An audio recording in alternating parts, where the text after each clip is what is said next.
গতকাল রাতে আকাশ ও টিমের লোকজন নিয়ে একটা ফ্যাক্টরি পরিদর্শন করে। সেখান থেকে বিপুল পরিমাণে গাঁজা, ইয়াবা আর অনেক অবৈধ জিনিস পায়। এগুলো সিজ করুন। আর কত কি আছে তার একটা ফাইল বানিয়ে আমাকে আপডেট করুন। ওকে স্যার, তাই হবে। পরের দিন বিকেলের দিকে গতকাল যে বলেছিলাম আপনাদের একটা ফ্যাক্টরি পরিদর্শন করার জন্য, সেখানে গিয়েছিলেন তো? জি স্যার, গিয়েছিলাম আমরা। তাহলে কোনো ফাইল আমার টেবিলে নেই কেন? স্যার, মন্ত্রীমশাই আপনার সাথে কথা বলবে, তারপর বলেছে আপনাকে ফাইল দেওয়ার জন্য। আপনাদের বস কে, আমি নাকি মন্ত্রী মশাই? আপনিই তো বস আমাদের। আমি যদি আপনাদের বস হই তাহলে মন্ত্রীর কথা কেন শুনবেন? স্যার, আপনি রেগে যাবেন না। আসলে আপনার তো চাকরির ভয় নেই, কিন্তু আমাদের তো আছে। উনি বলেছে যদি আমরা আপনাকে ফাইল দেই তাহলে আমাদের চাকরি থাকবে না। এত পান বলেই তো আপনাদের ওরা ইউজ করছে এইভাবে। স্যার, উনি অফিসের নিচে। উনি আমার কেবিনে আসার আগে ওই ফাইল আমার টেবিলে চাই, নয়তো আমি নিজেই আপনার চাকরি খেয়ে নেব। প্লিজ স্যার, এমনটা করবেন না। মন্ত্রীমশাই ওই গাঞ্জা আর বাকিটা তার ফ্যাক্টরির মধ্যেই তৈরি করত। আমরা গতকাল সেখানে গিয়েছি, এটা তারই ছিল। কথা শেষ করে ইমন ফাইল এনে দেয়। সে ফাইলটা আকাশ ওর ড্রয়ারে রাখে। তার একটু পরেই আগমন হয় মন্ত্রী সাহেবের। সবাই তো সালাম দেয়, কিন্তু আকাশ ওর চেয়ারেই বসে আছে। কি ব্যাপার, মন্ত্রী সাহেবকে সালাম দাওনি? সেটা মেনে নিলাম, কিন্তু ওনাকে চেয়ারে কেন ছেড়ে দেননি? এই চেয়ারটি কি ওনার বাবা এখানে রেখে গিয়েছে বা উনি রেখে গিয়েছেন যে আমি চেয়ার ছেড়ে ওনাকে বসতে দেব? ওই তোর সাহস তো কম না, তুই মন্ত্রী সাহেবকে কি বলছিস? দেখো, তুমি হয়তো জানো না আমি কে। মন্ত্রীর বাহিরেও আমার একটা পরিচয় আছে, সেটা কি তুমি জানো? জানি তো, দেশের শত্রু। তবে আপনি হয়তো জানেন না আমি কে। হুম, জানি তো। তুমি এখানে নতুন এসেছো, এর বাইরে তুমি 20 বার ট্রান্সফার হয়েছো। তাহলে এটাও তো জানেন কি জন্য হয়েছি। এই যে সিনিয়রদের সম্মান করতে পারো না, এমপি মন্ত্রীদের কথা শুনো না, তবে এবারও মনে হয় তোমায় অন্য কোথাও যেতে হবে। তাহলে তো এটাও জানেন আমি যতই ট্রান্সফার হই না কেন, আজ পর্যন্ত কেউই তাদের মাল এখনো পর্যন্ত ফেরাতে পায়নি। তুই কি ভেবেছিস আমার মাল তুই হজম করতে পারবি? পারবো কি? অলরেডি আমি পেরেছি। আমি তোকে 1 ঘন্টা সময় দিলাম আমার সব কিছু ফেরত দে। যদি না দিই তাহলে? তোকে আবারও এখান থেকে বিদায় করব, সাথে তোকে দুনিয়া থেকেও, বুঝেছিস? এইসব হুমকি না সবসময় শুনে আসি। নতুন কোনো কিছু থাকলে বলো। তুই 2 টাকার চাকরি করে কোটি টাকার মাল আটকে রেখেছিস। তোকে যে কিভাবে মারবো নিজেও জানি না। ইমন, পুলিশকে কল দাও। মন্ত্রী সাহেবের লোকেদের ধরে নিয়ে যেতে বলো। তোকে আমি দেখে নিব, কথাটা মনে রাখিস। কিছুক্ষণের ভিতরে মন্ত্রী তার লোকজন নিয়ে চলে যায়। তারপরে মিডিয়ার লোক সেখানে আসে। সেখানে সবটা প্রকাশ করে, তবে এর পিছনে যে মন্ত্রীর হাত আছে সেটা এখনো বলেনি। ওইদিকে ওই অফিসারের সাহস কি করে হলো আমার সাথে এরকমভাবে কথা বলার? আমরা নিজেও তাই ভাবছি। বস, ওকে কি সরিয়ে দেব? ওকে এখান থেকে সরাতে গেলে আমাদের জন্যই ক্ষতি, কেননা মিডিয়া জেনে গেছে। এখন ওর ক্ষতি করলে মিডিয়া আমাদের দিকে আঙুল তুলবে। তাহলে বস কি করব ওর সাথে? ওকে আবারও ট্রান্সফার করে দিব, ব্যবস্থা করো। মন্ত্রীর লোকেরা অনেক খোঁজ খবর নিয়ে জানতে পারে ও এসেছে 10 দিন হলো, আর এত তাড়াতাড়ি আবার বের করাও যাবে না। সবটা শুনে মন্ত্রীর তো মাথায় হাত। বস, এখন কি করব? ও যতদিন এখানে থাকবে ততদিন ওর জীবনটা আমরা নরক বানিয়ে দেব। ঠিক আছে বস। এদের কথা শেষ হয়, আকাশ তো ফাইল রেডি করে নেয় বাকিটা। তারপর আরও কিছু কারণ উল্লেখ করতে থাকে। সবটা করা হয়ে গেলে সাইন করে দেয়। অফিস থেকে বের হবে তখনই স্যার, কোথাও কি বের হচ্ছেন? অফিসের সময় তো শেষ, সেজন্য চলে যাচ্ছি। কোনো কিছু বলবে? বলবো বলতে আপনার হাতে ওটা কি স্যার? হাতে কি আছে তা জেনে তোমার কোনো কাজ নেই, বুঝতে পেরেছো? ওকে স্যার, যেমনটা আপনার ইচ্ছা। ফাইল নিয়ে চলে আসে অন্য অফিসে। ওখানে এসে বাকি কাজ শেষ করে নেয়। 2 দিন পরে পুলিশ এসে মন্ত্রীর বাড়িতে হাজির। এত বড় সাহস হয় কি করে তোমাদের? স্যার, কিছু করার নেই, আপনার নামে অ্যারেস্ট ওয়ারেন্ট আছে। তোমাদের কি মাথা খারাপ হয়ে গেছে? কার এত বড় সাহস হয়েছে যে আমার নামে অ্যারেস্ট ওয়ারেন্ট বের করবে? তা আমরা জানি না, কোর্টের অর্ডার, সেজন্য আমাদের যেতে হবে। মন্ত্রীকে নিয়ে যায়, তার লোকেরা চলে আসে আকাশকে মারার জন্য। আমি বুঝতে পারছি এটা কার কাজ। তোরা এই অফিসারকে মেরে ফেলবি, বুঝতে পেরেছিস? আপনি কোনো চিন্তা করবেন না, আমরা এখনই যাচ্ছি। মন্ত্রী সাহেব, কাজটা কিন্তু মোটেও আপনি ভালো করছেন না। চুপ কর বেয়াদব। তুই কয়েকটা দিন আগেও আমার টাকা খেয়ে আমার হয়ে কথা বলতি, আর এখন কি না তুই? সরকারি অর্ডার পালন করা আমাদের দায়িত্ব। স্যার, বাইরে মন্ত্রীর লোকেরা আপনাকে মারার জন্য এসেছে। বাইরে কি সিকিউরিটি নেই? জি স্যার, আছে তো। ওদের কি শুধু বেতন দেওয়ার জন্য রেখেছি? স্যার, আমি বলতেছি। জানালা দিয়ে দেখতে থাকি পরিস্থিতি কি রকম। যখন দেখতে পায় লোকজন অনেক, তখন বুদ্ধি করে মিডিয়ার লোকদের কল দেয়। কিছুক্ষণের ভিতরে ওরা এসে পুরো ঘটনা টিভিতে দেখাতে থাকে। পরিস্থিতি হাতের বাইরে বেরিয়ে যাচ্ছে দেখে মন্ত্রীর লোকেরা চলে যায় ওখান থেকে। বাহ স্যার, আপনি তো খুব সহজে ওদের ভাগিয়ে দিলেন। সব কাজ গায়ের জোর দিয়ে হয় না। সেজন্য আপনি এই বুদ্ধিটা করেছেন। এখন কথা বন্ধ করে চলো কাজে। এখন কোথায় যাবেন? আসলেই দেখতে পারবে। ওরা চলে আসে একটা ফ্যাক্টরির মধ্যে, যেখানে ঠিকমতো কর দেওয়া হচ্ছে কিনা সে হিসেব দেখতে আসে। কি কি করতে হবে না হবে সবকিছু তো জানো, তাহলে দাঁড়িয়ে আছো কেন? জি স্যার, যাচ্ছি। ওরা গিয়ে নিজেদের কাজ করতে থাকে। ওইদিকে মন্ত্রী তো প্রায় শেষ, কেননা লোক দিয়ে সরকারি অফিসে ঝামেলা করেছে। এতে তো মামলা আরো শক্ত, সাথে আরো কয়েকটা মামলা যোগ হয়। দেখেন মন্ত্রী সাহেব, আমি কি দেখব? কথাটা শোনার পরে আগে তো শুধু একটা কেস ছিল, আর এখন? এই তো সরকারি অফিস ভাঙচুর আর অফিসারের মারার মামলা ও করা হয়েছে আপনার বিরুদ্ধে। কি বলিস? তাহলে কি বেল করতে পারবো না? বেল তো অনেক দূরে, 5 বছরের আগে জেল থেকে বের হতে পারবেন কিনা সেটাই তো বড় কথা। তাহলে কি আমার মন্ত্রীর কেরিয়ার এখানেই শেষ হয়ে যাবে? জি স্যার, তেমনই যদি হামলা না করতেন তাহলে এই সমস্যাটা একটা কেসের জন্য জামিন দিয়ে দিত আদালত, কিন্তু এখন তো উফ, কি ভুলটাই না করেছি আমি। এখন জানি না কি হবে। এরা এদের মতো করে ভাবতে থাকে, ওইদিকে সবকিছু দেখতে থাকে। দেখা শেষ হলে আপনি তো সরকারকে ঠিকমতো কর দিচ্ছেন না। কি বলেন স্যার? আমি তো সব সময় দিয়ে এসেছি কর। এই দেখুন করের কাগজ। সেটা তো আমি দেখেছি, কিন্তু এখানে করের বিবরণ অনুযায়ী তো আপনার ফ্যাক্টরি আরো বড়, সাথে উৎপাদনও অনেক বেশি। সেই হিসেব করলে আপনি সরকারকে বছর প্রতি 10 লক্ষ টাকা করে কম দিয়েছেন, আর আপনার এই ব্যবসায় 15 বছর ধরে, তাহলে তো প্রায় 1.5 কোটি টাকা করে ফাঁকি দিয়েছেন। স্যার, আপনি দরকার হলে কিছু রেখে মামলাটা এখানেই দফা করে দিন। যাকে বলে সরাসরি ঘুষ, তাই তো? আপনি এটাকে পুরস্কার হিসেবে ধরে নিন। আমি কি এখানে কোনো খেলায় অংশগ্রহণ করে সেখানে জিতে গেছে বলে তো মনে হয় না। স্যার, 50 লাখ দিচ্ছি, মামলা এখানেই শেষ করে দিন। ঠিক আছে, আমি লোকেশন পাঠিয়ে দেবো, সেখানে টাকাগুলো পাঠিয়ে দেবে। ওকে স্যার, অনেক ধন্যবাদ। ওখান থেকে আসে, এর পরের দিন লোকেশন পাঠায়। সেখানে লোকেরা এসে টাকা দিয়ে চলে যায়। তার পরের দিন সে ফ্যাক্টরি সিল করার অর্ডার আসে। এখন হয়তো বলবেন এটা কি হলো, ওদের থেকে টাকাও খেলো আবার ফ্যাক্টরি বন্ধও করে দিল। এটাই তো কাজের কল বিষয়। কি হলো? এটা আপনাকে টাকা দিলাম, তাও আপনি ফ্যাক্টরি অফ করে কেন দিলেন? দেখো, এমনিতে তোমাদের তো কর দিতে হবে, সেজন্য কর ঠিকমতো পরিশোধ করে নাও। আমরা যে আপনাকে টাকা দিয়েছি সে টাকার কি হবে? ওই টাকা তোমরা ভুলে যাও, বুঝতে পেরেছো? এটা তো আমাদের জন্য রীতিমতো ধোঁকা হয়েছে। তোমরা যদি সরকারকে ধোঁকা দিতে পারো তাহলে আমরা দিলে সমস্যা কি? কাজটা কিন্তু ভালো করলেন না।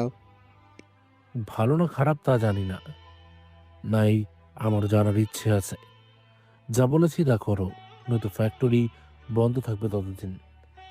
এই শালা তো আসলে বড় একটা বাটপার। অফিসের কাজ শেষ করে বাসায় ফিরে আসে। তারপর অ্যাকাউন্ট চেক করতে থাকে। সেখানে এই নিয়ে মোট 10 কোটি টাকা জমা হয়েছে। তবে এই সবগুলো টাকাই কিন্তু ঘুষের। তবে আর যাই বলুন না কেন, ঘুষ খেলেও ডিউটি কিন্তু ঠিক মতো করে। অনেক টাকাই তাহলে হলো এখন। এখন শুধু বাকি আছে ইরার বাবার সামনে গিয়ে দাঁড়ানো, যেন উনি ইরাকে আমার হাতে তুলে দেয়। ভাবছি কালকে যাব। পরের দিন এক শহর ছেড়ে অন্য শহরে আসে। ইরাদের ঠিকানা জানা আছে বলেই ওই ঠিকানায় চলে আসে। বাড়ির গেট দিয়ে ভিতরে ঢুকে তখন দেখতে পায় একটা মেয়ে বাড়ির মেঝে মুছছে। এই বাড়ির ছোট মেয়ে ইরাকে একটু ডেকে দেবেন। কণ্ঠটা ইরার পরিচিত মনে হলো, সেই জন্য পিছন ফিরে তাকায়। আকাশ নিজেই ইরাকে এরকমভাবে কাজের মেয়ের রূপে দেখবে তা আকাশ কখনো ভাবেনি। দৌড়ে এসে জড়িয়ে ধরে ইরাকে। এরা এসব কি? কই, কি সব? তুমি বাড়ির কাজের মেয়েদের মতো মেঝে পরিষ্কার করছো? তোমার পরনে এইসব জামা কেন? আরে মেজে পরিষ্কার করতেছি তো, সেজন্য পুরোনো জামা পরেছি। কিন্তু তোমার মুখের অবস্থা এরকম কেন? তুমি একটু বেশিই ভাবতেছ। তুমি বলো, 2 বছর পরে আমার কথা মনে পড়লো তোমার? তুমি জানো না কতটা অপেক্ষা করেছি আমি তোমার জন্য। আমি এসে গেছি, আর তোমাকে এসব করতে হবে না। ওই, কে তুই? আমার বোনকে জড়িয়ে ধরার সাহস তুই কোথায় পেলি? নিচে এসে ইরার থেকে আকাশকে আলাদা করে নেয়। এতে রেগে ঈশাকে থাপ্পড় দেয়। তোর সাহস তো কম না, তুই আমাকে মেরেছিস। তোকে তো আমি বাড়ি থেকেই ধাক্কা দিয়ে বের করে দিব।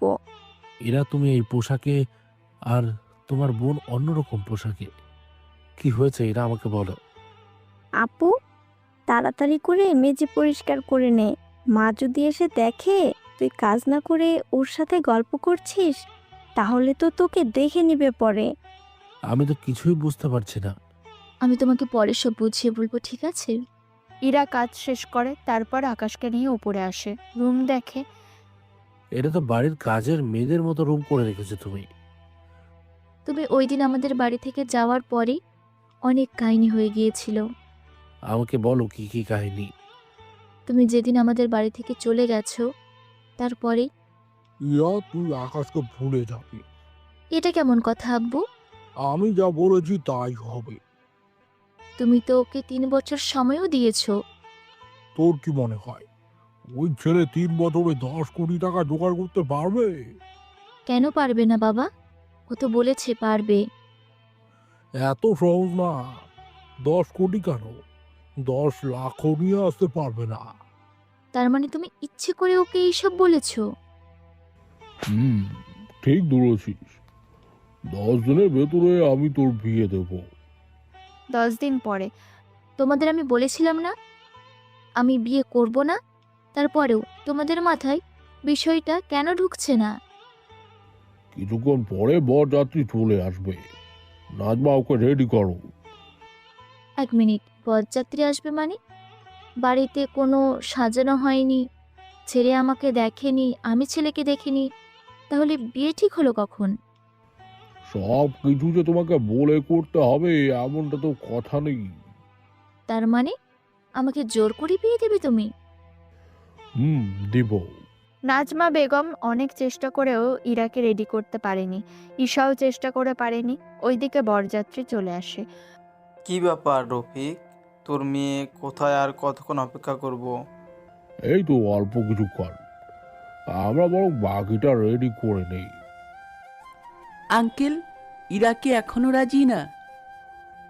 ও এখানে রাজি না। তবে আপনি কোনো চিন্তা করবেন না, আমি ইরাকেই বিয়ে করব। ওর যত আপত্তি থাকুক না কেন। তুই কোনো চিন্তা করছিস না। রফিক, যা তোর মেয়েকে নিয়ে আয়, রেডি না হলে নিয়ে আয়।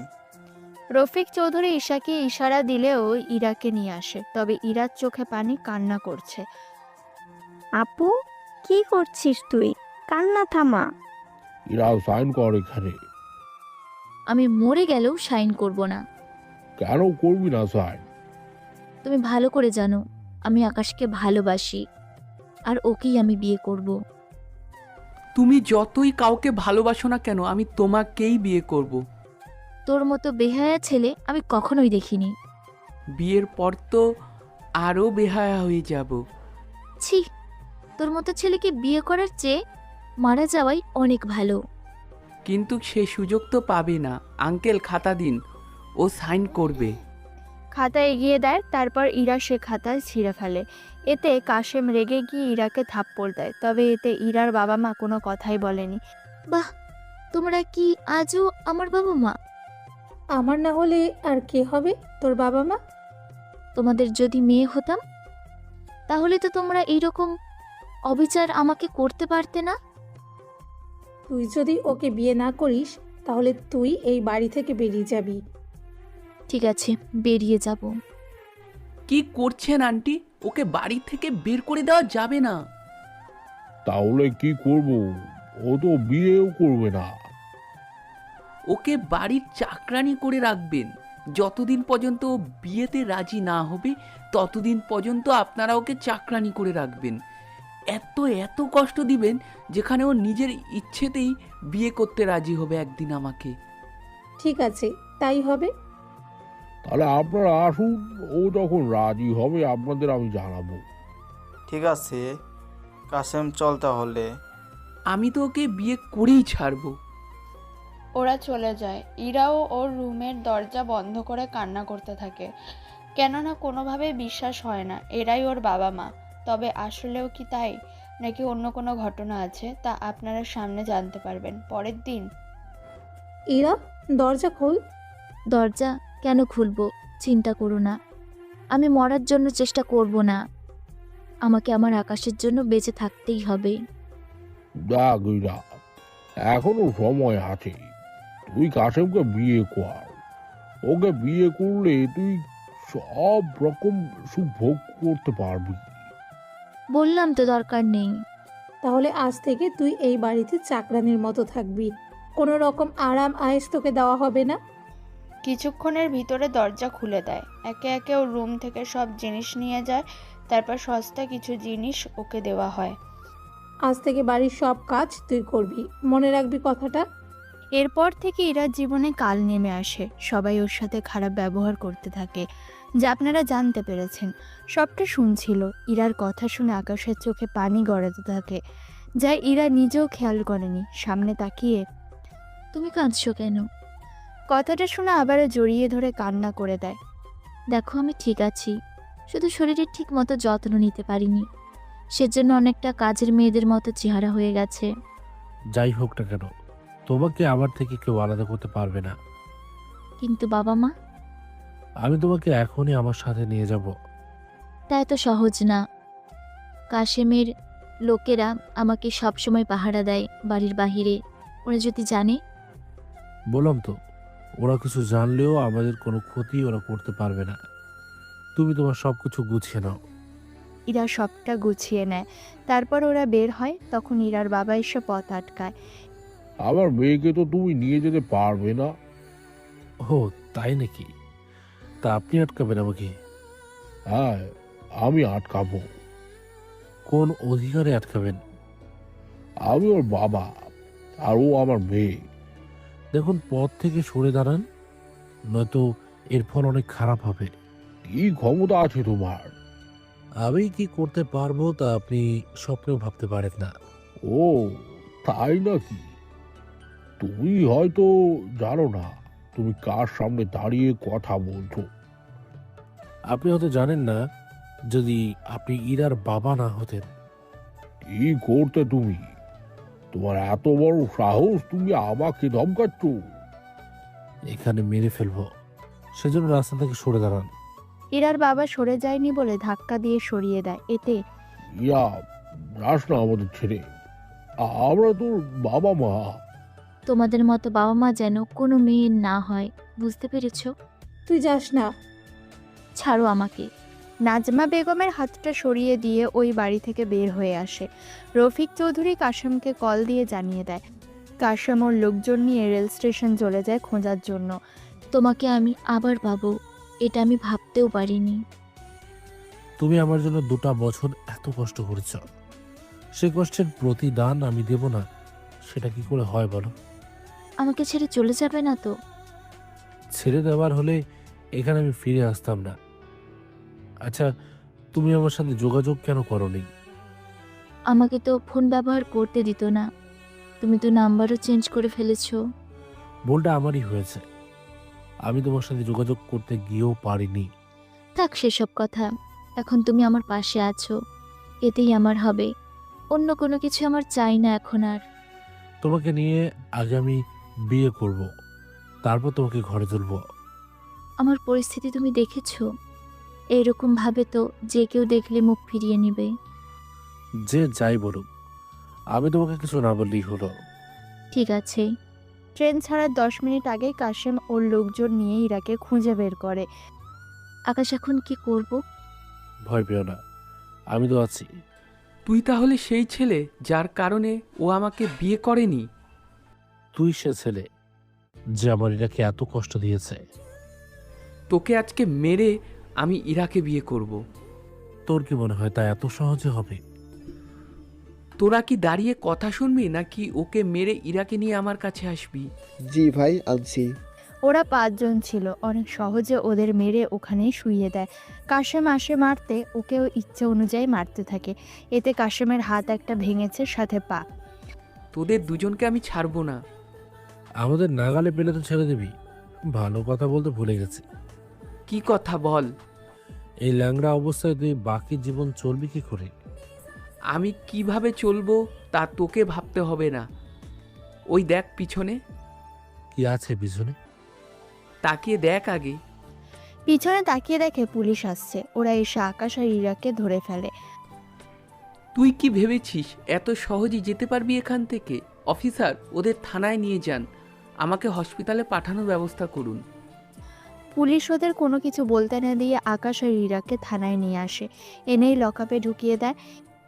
কাজটা কিন্তু ভালো করছেন না, পরে কিন্তু পস্তাতে হবে আপনাদের। ও তাই নাকি? আমাদের হুমকি দিচ্ছিস? যদি তেমনই ভেবে থাকেন তাহলে ঠিক ধরেছেন। তোকে আগে বানাবো, আর মেয়েটাকেও কাশেম ভাই কাছে তুলে দেব। না, আমি যাব না।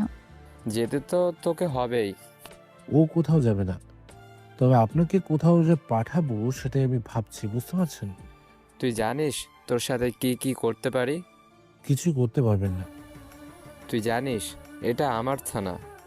এমনভাবে বললি মনে হয় এটা তোর বাবার সম্পত্তি। তোর সাহস তো কোনোভাবেই কমছে না। আমার সাহস একটু বরাবরই বেশি, তবে একটু পরে যা হবে তার জন্য তোকে অনেক পস্তাতে হবে। আমার কথা বাদ দে, তুই কিভাবে কি করবি তা তুই নিজে আগে ভেবে দেখ। একটু পরেই থানায় এসিপি আসে। তাকে দেখে পুলিশ অফিসারের তো হালুয়া টাইট হওয়ার মতো অবস্থা। স্যার, আপনি কষ্ট করে আসতে গেলেন কেন? আমাকে বলতেন, আমি তো চলে আসতাম। না, আসলে তো জানতেই পারতাম না। কি জানতে পারতেন না স্যার? এই যে আপনি আইনের হয়ে বেআইনি কাজ করছেন। এরা এখানকার চেয়ারম্যানের ছেলেকে মেরেছে, সেজন্য এদেরকে ধরে এনেছি। কত টাকা ওরা ঘুষ দিল? স্যার, আমি তো ঘুষ খাই না। ও তাই নাকি? ঘুষ আর আপনাকে খেতে হবে না। কেন না, আপনার চাকরি চলে গেছে। কি বলছেন স্যার? আমি ঠিকই বলছি, আপনার চাকরি শেষ, সেজন্য এবার আসতে পারেন। প্লিজ স্যার, এমনটা করবেন না, নয়তো না খেতে পেয়ে মারা যাব। এত বছর ধরে যত টাকা ঘুষ নিয়েছেন সেখান থেকে বাকি জীবনটা কাটিয়ে দিবেন। অফিসার যাওয়ার পরে আকাশ আর ইরাকে ছেড়ে দেয়। আসলে আকাশকে যখন পুলিশ ধরে তখনই কল দিয়ে আসতে বলে। আপনারা যেতে পারেন। সত্যি যেতে পারি কি? যান, কোনো অসুবিধা নেই। ঠিক আছে, যাচ্ছি। আকাশ, চলো তাহলে। ওরা আবারও রেল স্টেশনে আসে, তবে এবার ট্রেন আসতে 1 ঘন্টা লাগবে। সেজন্য অপেক্ষা করে। তখন ইরার বাবা মা আসে আবার। তুই যেতে পারবি না। আমরা যে এখানে আছি তা আপনাকে কে বলল? জেনেছি অন্য একটা উপায়। এরা বাড়িতে চল। কেন আপনি বারবার মার খাওয়ার জন্য এখানে আসেন? ও আমার মেয়ে, আমার যতবার ইচ্ছে হবে আমি আসবো, এটা তোমার কি? কাশেমকে যেমন করে মেরেছি, যদি তেমন করে মার খেতে না চান তাহলে চলে যান। ইরা, আমি তোর মা, আয়, তুই ফিরে আয়। এরকম অ্যাক্টিং আর কত করবে? তোমার লজ্জা করে না কেন? তুই চলে গেলে আমাদের বাড়িটা যে চেয়ারম্যান দখল করে নিবে। বাড়ি বাঁচাতে আমাকে বলি দিবে? একটা কাজ করুন, ঈশার সাথে কাশেমের বিয়ে দিন। আমি জেনে শুনে আমার ছোট মেয়ের এত বড় সর্বনাশ করতে পারবো না। বাহ, ছোট মেয়ের জন্য এত চিন্তা। তাহলে ইরাকে কেন বিয়ে দিতে চেয়েছেন ওই ছেলের সাথে? কারণ এরা আমাদের মেয়ে না। কথাটা বলেই নাজমা বেগম মুখে হাত দিয়ে দেয়, কেননা এই কথাটা উনি এত বছর ধরে লুকিয়েছেন। কি, আমি তোমাদের আপন মেয়ে না বলে তোমরা আমার সাথে এরকম করলে? ভাবতেই আমার ঘৃণা হচ্ছে তোমাদের ওপর। তুই ফিরে চল। কথাটা শুনে ইরা নাজমা বেগমকে দুটো থাপ্পড় দেয়। সবাই শুধু তাকিয়ে আছে। তোমরা আমার বাবা মা না, অথচ তোমাদের আমি নিজের বাবা মা ভেবে এত কষ্ট আমি সহ্য করে এসেছি। তোমার সব কষ্টের সমাপ্তি হবে, তুমি কোনো চিন্তা করো না। পুলিশ তোদের ছেড়ে দিল কেন? পুলিশ কেন ছেড়ে দিয়েছে তা আপনাদের না জানলেও চলবে। ইরা, তুই ফিরে চল। তোমরা আমার নাম ওই মুখে উচ্চারণ করবে না। তোমাদের মতো বাবা মা অন্য কারো যেন না হয়, কথাটা মনে রাখো। তুই এমনটা করতে পারলি?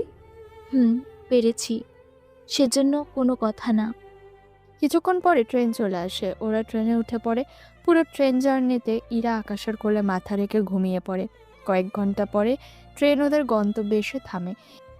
ইরা, এই ইরা, হ্যাঁ বলো। এসে গেছি আমরা। কোথায় এসে গিয়েছি? এই তো আমার শহরে। তাহলে এখন বাসায় যাই আমরা, তারপর 2-3 দিন পরে না হয় বিয়ে করে নিব। আমি তো ভেবেছিলাম বিয়ে করে তারপর যাব। অনেক ধকল গিয়েছে, বুঝতেই তো পারছেন। আচ্ছা, তুমি যেমনটা বলবে। ইরাকে নিয়ে বাসায় আসে। এসে ইরা মোটামুটি অনেকটা অবাক হয়, কেননা দুটো রুমের একটা ফ্ল্যাট, সাথে ড্রয়িং। বুঝে নিত সরকারি কোয়ার্টার যেমনটা হয়। তুমি একা এত বড় বাড়িতে থাকো? জি ম্যাডাম, আর আজ থেকে আমরা দুজন থাকবো এখানে। আচ্ছা, আমাদের রুম কোনটা? সামনেরটা আমাদের। ইরা রুমে এসে অবাক হয়, কেননা সবকিছুই সেখানে ছিল। তুমি গোসলে যাও, আর ওখানে তোমার যা যা লাগবে সবকিছুই সেখানে আছে। আলমারিতে সবকিছু আছে। আচ্ছা, যাচ্ছি। গোসল শেষ করে আলমারি খুলে ভিতরে শাড়ির অভাব নেই, বাকি কসমেটিক্স সব আছে। ইরা পুরোপুরি রেডি হয়ে নেয়। দেখো তো কেমন লাগছে। জানো, 2 বছর পরে আজকে আমি সেজেছি। অনেক সুন্দর লাগছে। আর এই 2 বছর পরে তোমাকে এমনভাবে দেখতে পারবো যা আমার কল্পনার বাইরে ছিল। কিন্তু একটা কথা বলো, হুম, বলো কি কথা? তুমি মেয়েদের জিনিস নিয়ে আসলে কি করে? তোমাকে আনার 2 দিন আগে সব কিনেছি। বাহ, তুমি তো দেখি অনেক কাজের। আচ্ছা, তুমি এখন রেস্ট নিবে নাকি ঘুরতে বেরোবে? চলো আগে ঘুরতে বের হই, রাতে ফিরে ঘুমিয়ে যাব, এতে রেস্টও ভালো পাবে। ঠিক আছে, চলো। ওরা দুজনেই সমুদ্রের ধারে ঘুরতে থাকে। মনে যত জমানো কথা আছে সব কথা বলতে থাকে। রাতে ফেরার সময় একসাথে খাবার খেতে যায়। খাবার শেষে স্যার, আপনাদের বিল। আচ্ছা, আপনাদের এই রেস্টুরেন্ট কি সরকারি ট্যাক্স দেয় তো? জি স্যার। বিল দিয়ে চলে আসে বাসায়। রাতে ওরা আলাদাভাবেই ঘুমায়। পরের দিন তুমি বাসায় থাকো, বাজার সব করা আছে। তুমি রান্না করে খেয়ে নিও দুপুরে। আমি সন্ধ্যের দিকে আসবো। আমি তো গতকালই এসেছি, তুমি আমাকে এখন একা রেখে চলে যাবে? কি করব, কাজ তো করতেই হবে। বাসা থেকে বের হবে তখনই ইরা আকাশকে ডেকে ওর কপালে একটা চুমু দেয়। সাবধানে যেও। হাসি মুখে আকাশও বের হয়ে আসে ওখান থেকে। অফিসে এসে কাজ করতে থাকে। তখন মন্ত্রী আসে ওখানে। কি ব্যাপার, আপনি এখানে কেন? আমি এখানে কেন এসেছি সেটা তুমি ভালো করেই জানো। নতুন কোনো কথা থাকলে বলুন। আচ্ছা, তুই এত সাহস পাস কোথা থেকে বল? সাহস তৈরি করে নিতে হয়, বুঝেছিস? তুই ঘুষও খেলি, আবার ফ্যাক্টরিও বন্ধ করে দিলি। যার কোনো প্রমাণ নেই তা বলে কোনো কাজও নেই। তুই কি জানিস তোর ঠিক কি কি ক্ষতি আমি করতে পারি? কোনো ক্ষতি করতে পারবেন না, সেজন্য তা করার চিন্তাও করবেন না। মন্ত্রী তো চলে যায় ওখান থেকে। কি করবে বুঝতে পারছে না। কিছুক্ষণ পরে স্যার, একটু হাইওয়ে আসবেন? কোনো সমস্যা হয়েছে কি? একটা মোটরসাইকেল করে গাঁজা নিয়ে যাচ্ছিল, আচ্ছা, ওদের আমাদের অফিসে নিয়ে এসো। কিন্তু পুলিশ ওদের নিয়ে যেতে চায়। তাহলে তুমিও ওদের সাথেই যাও, আমি আসছি। কিছুক্ষণ পরে থানায় আসে। ওসির থেকে সবটা জানতে পারে। গাঁজাগুলো আমার কাছে দিন। কিন্তু স্যার, তা কিভাবে? ওটা আমার কাজ, তবে বাকি তথ্য জানার চেষ্টা করুন। তা না হয় জানলাম, ওরা একটা ফ্যাক্টরি বানালো, সেখানে আমি লোক পাঠিয়েছি, জানা গেল ওখানে কোনো কিছুই নেই। সমস্যা নেই, আমি দেখে নেব। ওখানে যাওয়ার আগে ইরাকে কল দেয়। হ্যাঁ বলো। দুপুরে খেয়েছো? এই তো একটু পরেই খাবো। কিচিং রুমটা গোছালাম, তুমি খেয়েছো? আমিও খাবো কিছু সময় পরে। আচ্ছা আমি রাখি, কাজ আছে। কথা শেষ করে কিছুক্ষণ পরে সে ফ্যাক্টরির কাছে আসে, তবে ওই ফ্যাক্টরির কোনো কাগজপত্র নেই। এটা এখনই সিল করে দাও। একে তো অবৈধভাবে ফ্যাক্টরি পরিচালনা করছে, তার উপর আবার এদের তো একটা শাস্তি দিতেই হবে। এই বল, এই ফ্যাক্টরি কে চালায়? মন্ত্রী সাহেব চালায় এটা। এই মন্ত্রী তো দেখি অনেক সমস্যা করছে, আপনি ওদের নিয়ে যান। কিন্তু এখানে তো কোনো গাঞ্জা আমরা পাইনি। গাঞ্জা পেতে হবে না, ওরা যেখানে অবৈধভাবে ফ্যাক্টরি দিয়েছে সরকারি কোনো ট্যাক্স ছাড়া, এটার জন্যই তো ওদের গ্রেপ্তার করবেন। এরকম কোনো আইনও কি আছে? তোমাকে যা বলেছি তা করো। এত কথা বলো কেন তুমি, বলো তো? জি স্যার, নিয়ে যাচ্ছি। ওদের নিয়ে যায়। এইসব করতে করতে সন্ধ্যা হয়ে যায়। অফিসে এসে একটা ফাইল রেডি করে, তখন একটা লোক আসে। স্যার, আপনার সাথে আমার কিছু কথা ছিল। কি কথা বলুন? স্যার, আমি একটা মদের দোকান দিতে চাই, তাহলে আমাকে কি কি করতে হবে? কি ধরনের মদ বিক্রি করবেন, কয় বোতল বিক্রি করবেন, এই সব কিছু ডিটেলস বলতে হবে। তার উপর কর নির্ধারণ করা হবে। এরপর আপনাকে লাইসেন্স করতে হবে। লোকটা কিছু ডিটেলস বলে। সবটা শোনার পরে দেখুন, লাইসেন্স করার জন্য আপনার 20 লাখ খরচ হবে। আর আপনি যে ডিটেলস বললেন তা অনুযায়ী বছরে 1 লক্ষ টাকা করে দেবেন সরকারকে। ঠিক আছে স্যার, দেব। তবে একটা কথা, যদি আপনি শর্ত অনুযায়ী কাজ না করেন তাহলে কিন্তু লাইসেন্স ক্যান্সেল থেকে শুরু করে জরিমানা বা জেলও হতে পারে। না স্যার, আমি যা যা বলেছি ঠিক সেভাবেই করব। ঠিক আছে, তাহলে কাল এসে ফর্ম পূরণ করে যাবেন। সাথে কাগজপত্র যা যা লাগবে ইমনের থেকে জেনে নেবেন, সাথে টাকা নিয়ে আসবেন। বের হয়ে যায়। লোকটাও ইমনের থেকে সবকিছু ডিটেলসে জেনে যায়। আকাশ বাসায় ফিরে আসে। এত লেট করলে যে? কাজের চাপ থাকলে এরকম লেট হয়। আচ্ছা চলো, এখন খাবে? এখন রাত 8টা বাজে। নাস্তা খাবে এখন? ওরা নাস্তা খেয়ে দুজনেই গল্প করতে থাকে। রাতে খাবার খেয়ে ঘুম। সকালবেলায় আচ্ছা শোনো, বিকালে রেডি হয়ে থেকো। কোথায় কি যাচ্ছি আমরা? আমরা বিয়ে করব কালকে। সত্যি বলছো তো? সত্যি। কিছু সময়ের ভেতরে অফিসে আসে। এসে দেখে গতকালে সে লোকটা আগেই বসে আছে। সব কাগজ চেক করে নিয়েছেন তো? জি স্যার, ইমন সাহেব নিজেই সব কিছু আমাকে একে একে ঘুরিয়ে দিয়েছে। আমি সম্মানী হিসেবে 3000 টাকাও দিয়েছি। ভালো করেছেন। আমি তাহলে আপনার লাইসেন্স করতে পাঠিয়ে দিচ্ছি। অনেক ধন্যবাদ আপনাকে স্যার। নিচে টাকা আর এই কাগজ জমা দিয়ে তারপর যাবেন। আচ্ছা ঠিক আছে। বিকেলের আগেই আকাশ বাসায় আসে। এর ভিতরে ইরাও অনেক সেজে বসে আছে। তারপর ওরা কাজী অফিসে আসে। ওখানে ওদের বিয়ে পড়ানো হয়ে যায়। বিয়ের শেষে ইরাকে নিয়ে বাসায় আসে। আমরা কি বাসর করব না? করব তো। তাহলে রুমটা সাজালে না কেন? আচ্ছা আমাকে 1 ঘন্টা সময় দাও, আমি ব্যবস্থা করছি। এত তাড়াতাড়ি হয়ে যাবে? আগে থেকেই সব রেডি করা আছে, সব এনেই এখন শুধু ফিটিং করে দেবে। ঠিক আছে, তাড়াতাড়ি করো। 1 ঘন্টার মধ্যে সবকিছু রেডি হয়ে যায়। লোকজনও চলে যায়।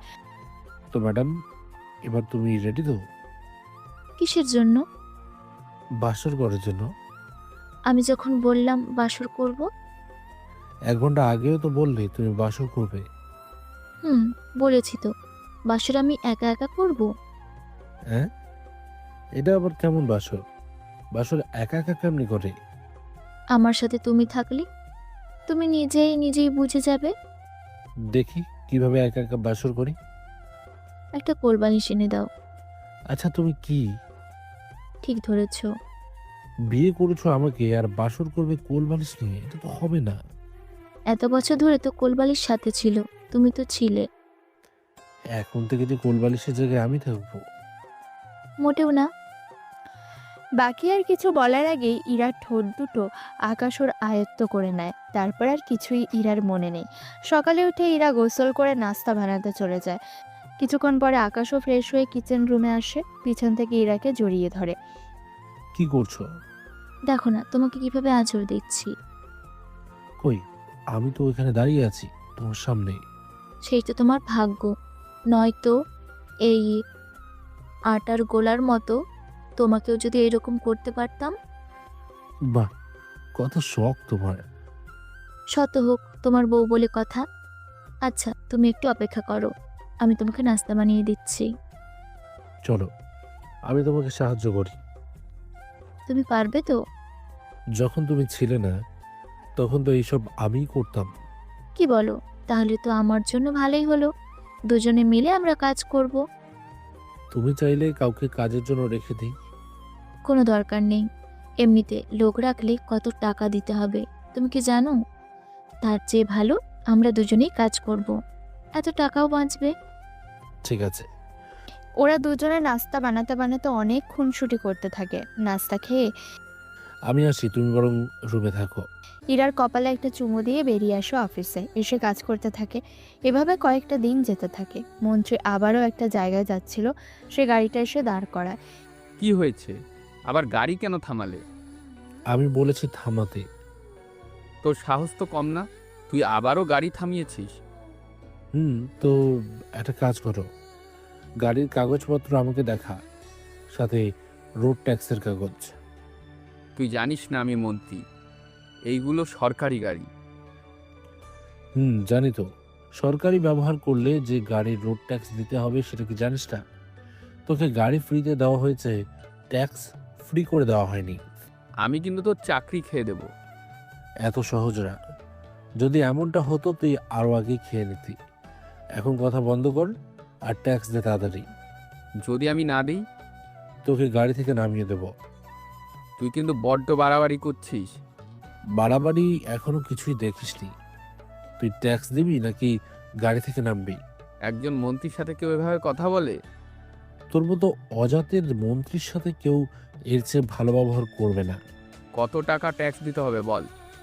হিসাব করে দেখছি। হিসাব করে দেখে মোটামুটি অনেক টাকাই ট্যাক্স আসে। একটা রিসিট ধরিয়ে দেয়। একবার সময় দিলাম, এই টাকা পরিশোধ করে দেবেন। মন্ত্রী যাওয়ার পরে স্যার, কাজটা কি ঠিক করলেন? কাজ তো ঠিকই আছে, তাছাড়া এদের যদি শিক্ষা না দিই তাহলে এরা মোটেও ঠিক হবে না। তারপরেও এত বড় একজন নেতার সাথে যদি আমরা এরকম করি তাহলে তো বুঝতেই পারছেন। এত ভয় পেও না, বুঝতে পেরেছো? জি স্যার। এই অফিসাররে যেখানেই পাবি সেখানেই মেরে ফেলবি। কিন্তু ওকে পাবো কোথায়? ওকে অফিসে মারা যাবে না, সেজন্য তোরা বাহিরেই থাকবি। বুঝতে পেরেছি আমরা। ওই দিন তো আকাশ অফিস শেষ করে বাসায় ফিরছিল, তখন মন্ত্রীর লোকেরা এসে পথ আটকে দাঁড়ায়। ওদের দেখে বুঝতে বাকি রইল না। তোরা এখানে? তা মন্ত্রী তোদের তাহলে পাঠিয়েছে আমাকে মারার জন্য? তুই দেখি সব বুঝে গেছিস। অনেক কিছুই বুঝে নিতে হয়, বুঝতে পারলি? হ্যাঁ, পেরেছি। এবার তাহলে নাম গাড়ি থেকে। তোদের কি মনে হয় তোরা এই 5 জন মিলে আমাকে আটকাতে পারবি? তোর এত সাহসও হয়নি যে আমাদের তুই মারতে পারবি। তাহলে চল, হয়ে যাক 2 হাত। শুরু হয় মারামারি। কিছুক্ষণের ভিতরে ওদের মারামারি পুলিশ এসে বাধা দিয়ে দেয়। কি হচ্ছে এখানে? দেখছো না মারামারি হচ্ছে? তা কি নিয়ে মারামারি হচ্ছে সেটা কি বলা যাবে? ওই বেশি কথা বলবি না, আমরা মন্ত্রীর লোক, ওনার কথায় একে মারতে এসেছি। এবার বুঝতে পেরেছেন? বুঝেছি, সবাইকে থানায় নিয়ে চলো। আরে আমি কি করলাম? কি করছিস আর কি করিসনি তা থানায় যাওয়ার পরই বুঝতে পারবি। আপনি মনে হয় আমাকে চিনেন না। ওরা মন্ত্রীর লোক, পরিচয় দেওয়ার পরেও ওদের ছেড়ে দিচ্ছে না। সেখানে তুই কোন ক্ষেতের মোলা বল আমাকে? কোন থানায় নিয়ে যাবেন? কেন, বললে কি লোক পাঠাবি? তাহলে আপনার থানার ওসিকে কল দিয়ে কথা বলিয়ে দিতাম। ওসি আমাকে ভালো করেই চেনে। যাক গে, চলুন। ওদের নিয়ে থানায় আসে। ওসি আকাশকে দেখে ছেড়ে দেয়। অফিসার বুঝতে পারেনি কি থেকে কি হলো আর কেনই বা ছেড়ে দিল। তোমাকে এত বুঝতে হবে না, এদের নামে কেস লিখো। ভুল করছিস অফিসার, তুই জানিস না কি করতে পারে। কিছুই হবে না। ওইদিকে মন্ত্রী ও লোকদের কল দেয়। ওসি কল রিসিভ করে। কাজ কি হয়েছে? কাজ ওরা শেষ করতে পারেনি, তার আগে আমি ওদের থানায় নিয়ে এসেছি। তুই জানিস না ওরা আমার লোক। যাকে তাকে মারতে গিয়েছিল সেও তো সরকারি লোক। কোথায় আমার পাওয়ার আর কোথায় ওই সাধারণ অফিসারের? যাই হোক, এখন কি করব তা বলেন। একটা কাজ কর, ওদের ছেড়ে দে। ওদের এবারের মতো ছেড়ে দিচ্ছি, তবে এরপর কিন্তু এরকমটা আর করব না। একে একে সবাইকে ছেড়ে দেয়। আকাশও ফিরতে ফিরতে লেট হয়। ফ্রেশ হয়ে ইরার সাথে গল্প করতে থাকে। আচ্ছা ইরা, একটা কথা বলো তো, কি কথা? যদি আমি না ফিরতাম তোমার কাছে, তাহলে কি সেম ভাবে তুমি আমার আশা করে বসে থাকতে তোমার বাড়িতে? থাক, কারণ আমি জানি তুমি 10 কোটি কখনো জোগাড় করতে পারবে না। বড়জোর আমাকে রাখার মতো টাকা তুমি ম্যানেজ করতে পারলেই তুমি চলে আসবে। অনেক বিশ্বাস করো আমাকে, তাই না? বিশ্বাস যদি না করতাম তাহলে কি তোমার হাত ধরে আমি বের হয়ে আসতাম? চিন্তা করো না, আমি তোমার অভাব কখনো রাখবো না। আমার অভাব হলেও সামলে নিব, শুধু তুমি তোমার অভাবে আমাকে রেখো না। চিন্তা করো না, রাখবো না আমি। ওইদিকে ইরার বাবা মা আর ঈশা বসে আছে। তখন কাশেম ওর বাবাকে নিয়ে আসে ওদের বাড়িতে। বাবা, আমি তাহলে ঈশাকে বিয়ে করব। এটা কেমন কথা? ঠিকই বলেছি, বিয়ের কথা বলে আমার বাবার থেকে 10 লক্ষ টাকা নিয়েছেন। হয়তো সেই টাকা ফেরত দিবেন, নয়তো আপনার মেয়েকে বিয়ে দিবেন আমার কাছে। বাবা, তুমি আপুর সাথে যোগাযোগ করো। আমি যে একে কখনো বিয়ে করব না। আচ্ছা, আমি দেখি এরা কোথায় আছে। ঈশার বাবা কল দেয়। কল রিসিভ করে কথা বলতে থাকে। ইরা যেখানে থাকে শুধু সে শহরটার নাম জানে, এর বেশি ডিটেলসও জানে না। এই সব কথা ইরা আকাশকেও বলেনি। এরা যতটুকু ডিটেলস জানে আমাদের বলেছে, এর বেশিও জানি না। সে ঠিকানা আমাকে তাহলে বলো। ঈশার বাবার ঠিকানা আর ইরার নাম্বার দিয়ে দেয়। সেগুলো নিয়ে কাশেম ওর বাবার কাছে এসে ওনাকে বলে। উনি শোনার পরে যা বলার বলে। এখন আপনাদের কি মনে হয়, কাশেম কি ইরাকে উঠিয়ে আনার জন্য অন্য শহরে যাবে নাকি ঈশাকে বিয়ে করবে? বাবা, আমি তাহলে কালকেই রওনা দিব। ঠিক আছে, সাবধান থাকিস। ওই শহরে মন্ত্রী আমার অনেক চেনা, ওর কাছে তুই যাবি। আমার পরিচয় দিলে তোকে ওই বাসায় রেখে দিবে। ঠিক আছে বাবা। পরের দিন কাশেম চলে আসে ইরা যেখানে থাকে সেখানে। তবে ইরাকে খুঁজে বের করতে সময় তো লাগবে। মন্ত্রীর বাড়িতে এসে পরিচয় দেয়, সেজন্য মন্ত্রী রেখে দেয়। কিছুক্ষণ পরে, তা ওই মেয়ের কোনো ছবি আছে কি তোমার কাছে? জি আঙ্কেল, আছে। আচ্ছা, ছবি দাও, আমি লোক লাগিয়ে দিচ্ছি। ওরা খুঁজে বের করা অবধি তুমি আমার এখানেই থেকো। ঠিক আছে আঙ্কেল। কথা শেষ করে যে যার কাজে লেগে পড়ে। মন্ত্রীর লোকেরা অনেক খোঁজাখুঁজি করে 10 দিন ধরে, কিন্তু তাও পাচ্ছে না। তাছাড়া পাবে কি করে? ইরা তো বাসার বাইরে যায় না, যদিও কখনো যায় বোরখা পরে যায়। পরের দিন, আজকে আমার ছুটি, চলো কোথা থেকে ঘুরে আসি। তা যাবে কোথায়? তুমি ভাবো কোথায় যাওয়া যায়। প্রথমত আমরা পার্কে যাব, তারপর রেস্টুরেন্টে খেতে যাব। ব্যাপারটা মন্দ হবে না। আজকে শাড়ি পরে বের হব। তুমি তো বোরকা পরে বের হও সবসময়। আমাদের তো একসাথে তেমন কোনো ছবিও নেই, সেজন্য আমরা দুজনে আজকে ছবি তুলব। আচ্ছা, যেমনটা তোমার ইচ্ছে। ওরা দুজনেই চলে আসে পার্কে। ওখানে ওরা প্রায় 400টারও বেশি ছবি তুলে নেয়। তবে ইরা একাই তো 250টা ছবি তোলে, বাকিগুলো কাপল ছবি। আরো তুলবে নাকি এখানে শেষ? আপাতত এখানেই সমাপ্তি। এবার চলো রেস্টুরেন্টে যাব। সন্ধে হয়ে আসতেছে, চলো আমরা কোনো একটা লেকের পাড়ে হাঁটতে যাই, তারপর রেস্টুরেন্টে খেয়ে নেব। তাহলে আর রাতে খাবো না। ঠিক আছে, চলো। ওরা লেকের পাড়ে হাঁটতে থাকে। তখন আকাশে ধাক্কা লাগে কাশেমের সাথে। তবে কিছুটা অন্ধকার থাকার কারণে কেউ কাউকে আর চিনতে পারেনি। কিছুক্ষণ হাঁটার পরে, চলো ফুচকা খাই। ফুচকা খেলে দাঁতে পোকা ধরে, জানো না? ধরলে ধরবে, তাও আমি খাবো। ঠিক আছে, চলো। একটা জায়গায় বসে ওরা ফুচকা খায়। ওখানে কাশেম আসে, এসে ওদের দেখে চিনে ফেলে। ওদের কাছেও আসে। বাহ, তোরা এখানে? তার আগে এটা বল, তুই এখানে কেন? আমি এসেছি তোদের খুঁজতে। তুই কি করে জানিস আমরা এই শহরে আছি? না জানার মতন কি আছে, বাটির মতনই তো একটা শহর। আজব তো। ঠিকানা তো আমাকে বাবা মা জিজ্ঞেস করেছিল, আর আমি ওনাদের এই শহরের ঠিকানা দেই। তাহলে ওরা ওখান থেকে নিয়েছে। এবার তোরা পালাবি কি করে বল? আমরা কি করে পালাবো সেটা তোকে না ভাবলেও চলবে। তুই পালাবি কি করে তা ভাব। আমি কেন পালাবো? এটা আমার শহর। তুই আমার শহরে দাঁড়িয়ে আমাকে মারার হুমকি দিচ্ছিস। দিচ্ছি। আমিও এখানে এসেছি বড় বড় মাথাকে হাত করে। আপনাকে আমি কতবার বলেছি আমাদের পেছনে আসবেন না, তাও আসতেছেন। তোমাকে তো আমি আমার করেই ছাড়বো ইরা। আমি বেঁচে থাকা অবস্থায় তো কখনো পারবি না। তোকে মারতে আমার বেশি সময় লাগবে না। ও তাই বল, কিভাবে মারবি আমাকে বল শুনি। আমি এক্ষুনি কল দিচ্ছি, দেখবি কিছুক্ষণের মধ্যে এখানে লোক চলে আসবে। ঠিক আছে, দে কল। কাশেম কল দিয়ে কথা শোনাতে থাকে আকাশকে। ব্যাপারটা রহস্যজনক, কেননা ইরার সাথে আছে, সেজন্য লোক আসা পর্যন্ত কোনো রিস্ক নিতে পারবে না। তাই কাশেমকে ওখানে মারতে থাকে। বেচারা মার খেয়ে পড়ে থাকে। ততক্ষণে ইরাকে নিয়ে চলে আসে বাসায়। যাক, বাঁচলাম। তুমি কি পাগল? আমি কেন পাগল হতে যাব? তাহলে কি দরকার ছিল সবাইকে তোমার ঠিকানা দেওয়ার?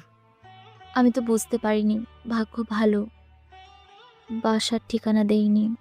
জানলে তো সেটাও দিয়ে দিতে। যাই হোক, একটা কাজ কর তুমি। কি কাজ বলো? তুমি ওদের কাউকে তোমার ঠিকানা দেবে না, এমনকি আমি তোমার সিম চেঞ্জ করে দিচ্ছি। ঠিক আছে, তুমি যেমনটা বলবে তেমনটাই হবে। ওইদিকে মন্ত্রীর লোকেরা এসে দেখে কাশেম মার খেয়ে একটা বেঞ্চে বসে আছে। ওরা কোথায়? ওরা চলে গেছে আমাকে মেরে। একা একা আসলে তো এরকমই হবে। কিন্তু আমি একটা কথা বুঝতে পারছি না। কি কথা বলুন? ওই শালার শরীরে এত জোর কেন? ওর শরীরের জোর ঠিকই আছে, শুধু তোর শরীরে কম। এখন হসপিটালে নিয়ে যেতে হবে কি? লাগবে না, শুধু কিছু ওষুধ খেলেই হবে। কথা শেষ, এরপর নিয়ে যায়। পরের দিন ইমন কল দেয়। স্যার, মন্ত্রী টাকা পাঠিয়েছে। কিসের টাকা?